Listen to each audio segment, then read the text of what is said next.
नमस्कार मित्रांनो, कसे आहे तुम्ही सगळे? चितखबरी.in नावाच्या या माझ्या नवीन आयडीवर मी आज सकाळी एक व्हिडिओ अपलोड केल्यानंतर त्यावर सुमित वाहने 2021 नावाच्या इसमाने एक कॉमेंट केलाय, भाऊ पहिले तू आपली मराठीचा टोनिंग चांगला ठेव, मी पण मराठी आहे पण मी अशी टोनिंगची मराठी कधी बोललोच नाही. तुझे मराठीचे टोनिंग खूप खराब आहे, नागपूरचं नाव खराब होतो.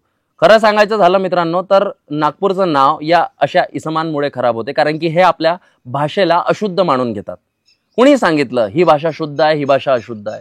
कुठलीच भाषा अशुद्ध किंवा शुद्ध नसते किंवा खराब किंवा चांगली नसते.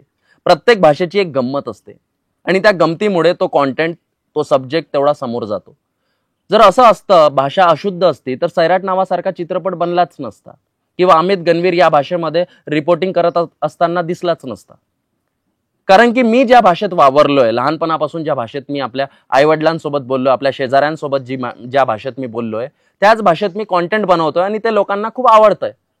तर भाषा शुद्ध किंवा अशुद्ध नसते, माणसाचा विचार अशुद्ध असतो आणि त्यातले जे शब्द आहेत ते अपशब्द असतात, अशुद्ध असतात. मित्रांनो, मी जर चुकीचं बोलत असेल तर तुम्ही कमेंट करून सांगा आणि हा व्हिडिओ जास्तीत जास्त लोकांपर्यंत शेअर करा आणि तुम्हा सर्वांना आपल्या भाषेवर अभिमान असू द्या.